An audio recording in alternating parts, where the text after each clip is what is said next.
Faced with the possible loss of its AAA bond rating that allows the U.S. to borrow money so cheaply, the federal government must now act swiftly to cut spending, even as it borrows more to cover current expenses.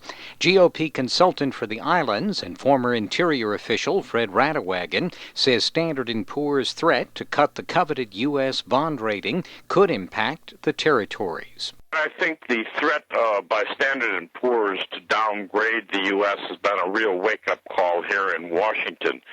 As you know, the budget deal for the rest of this year already has cut about $1 million off of the budget for the Office of Insular Affairs, and there are all the block grants that are going to take hits. Radewagen says the whole term of the debate has now changed, no longer about cuts versus more spending, but about how much to cut and where.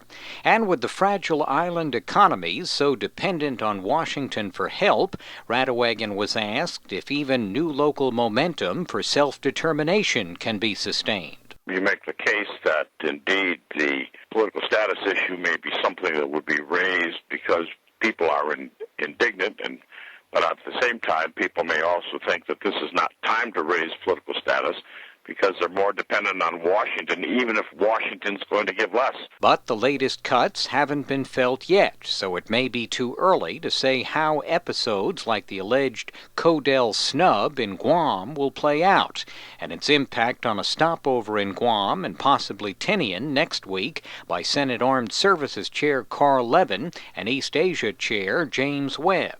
But Radewagen says the islands will start to feel the budget squeeze. A lot of these formula grants which come out to the islands help fund positions for people who actually administer them.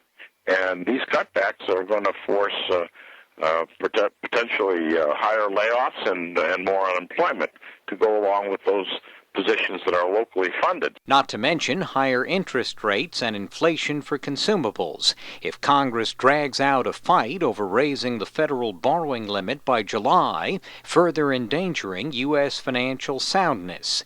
Meantime, defense may no longer be immune from budget cuts, though Radewagen says the military buildup should be safe, with cuts more likely in new weapons.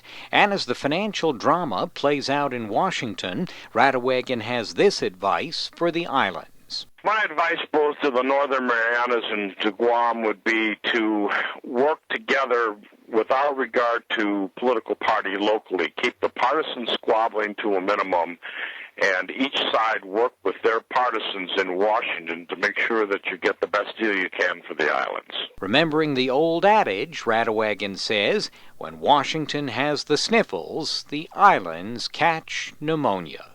On Capitol Hill, Matt Kay for KSPN, Channel 2 News.